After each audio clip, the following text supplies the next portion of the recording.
Now, comparing the statistics this year for Marcus Rashford and Romelu Lukaku. Lukaku? I was waiting for that. Similarity, 25 games each. 9 goals for the Belgians, 7 for the Englishman, but 6 assists for Marcus Rashford. Why are we telling you this? Well, Ole Gunnar Solskjaer has sat down and told Marcus Rashford that he is now going to be the number 1 centre forward, the number 1 option as central striker for Manchester United moving forward.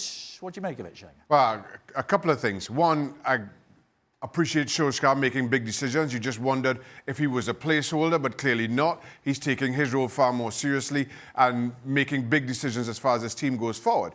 I like the look of Rashford going forward. I'm dying to see what he contributes in a team that plays attacking football with a manager who has full confidence in him.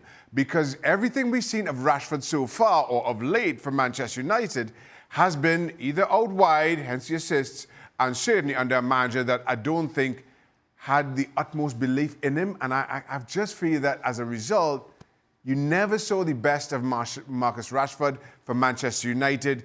I think this is opportunity now. For your money, Paul, just taking the two of them, who's the better striker? Who's the better number 9? What, at the present moment, 100% Rashford. If you cast your mind back to when Rashford broke into the United side, it was a revelation. Everybody all the English press were going absolutely crazy over this kid. But then he hit that stone wall, which was Jose Mourinho. He didn't build him with confidence. He was no derogatory to him.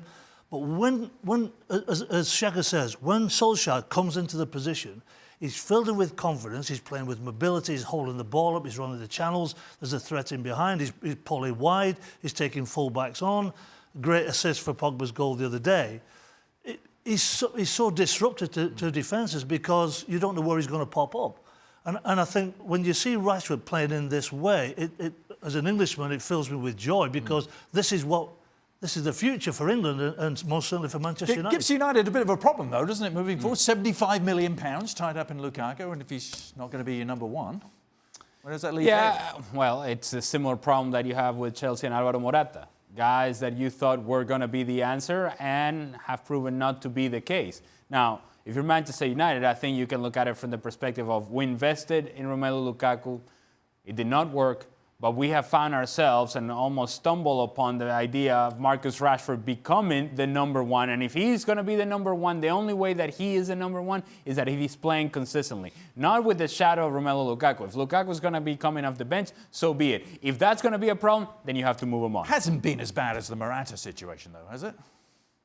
It's funny because the two of them were kind of tied together at the same time. But you asked the question as to what the situation and the solution to the problem would be for Manchester United. And it is similar in the case, in the sense that you have a guy who you thought was going to be the answer, and it hasn't been the answer. And so, therefore, you have to make a decision. So, your line of questioning took me down the path of... it's my fault. So, if you have a problem, address it with yourself. I'm only giving you context, that's all. But people always do tie the two strikers together, don't they, Morata and Lukaku, because they were signed. So, I just tied them together, and now you're having a problem with me tying them together. But it was almost like the two teams were choosing between them at the same time.